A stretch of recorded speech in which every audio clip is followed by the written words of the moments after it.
وہ سازش یہ ہوئی کہ حضور علیہ السلام کے روضے کے لیے ایک سرنگ کھودی گئی. یہود و نصارہ نے کوشش کی اور سازش کی، لوگوں کو تیار کیا کہ وہ سرنگ کھود کر حضور علیہ السلام کے روضے میں چوری پہنچے، زمین کے اندر سے چھپ کر، اور حضور علیہ السلام کو ان کی بے ادبی اور بے احترامی اور توہین کریں. تو یہ کسی کو پتہ نہیں ہے، مدینہ کے اندر کسی کو پتہ نہیں. بڑا چھپ کے بڑی سازش کے ساتھ جو ہے وہ کام کر رہے تھے.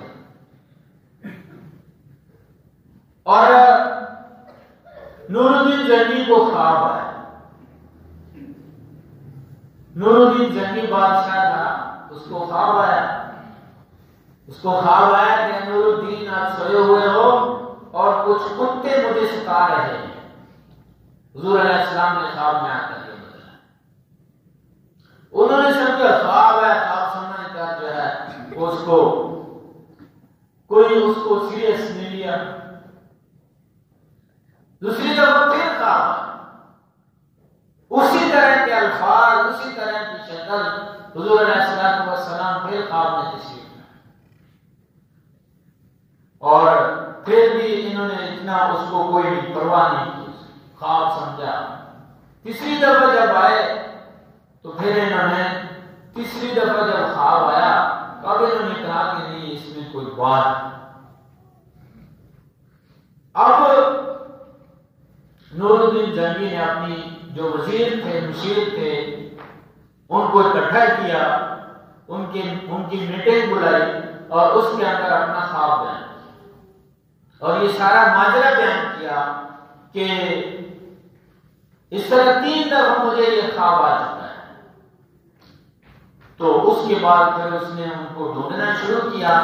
مدینہ کے اندر پورے مدینہ کی دعوت، پورے مدینہ کی دعوت کی اور یہ کہا کہ کوئی بندہ جو ہے اس میں نہ رہے، سب نے آنا. اب مسئلہ یہ تھا کہ حضور علیہ السلام نے خواب کے اندر وہ شکلیں بھی دکھائی تھی کہ کون کون ہے، کیسی شکل ہے. اب جب سب لوگ آ گئے تو وہ جو چہرے دکھائے گئے تھے خواب کے اندر نور الدین زنگی رحمۃ اللہ علیہ کو، وہ چہرے نظر نہیں آئے.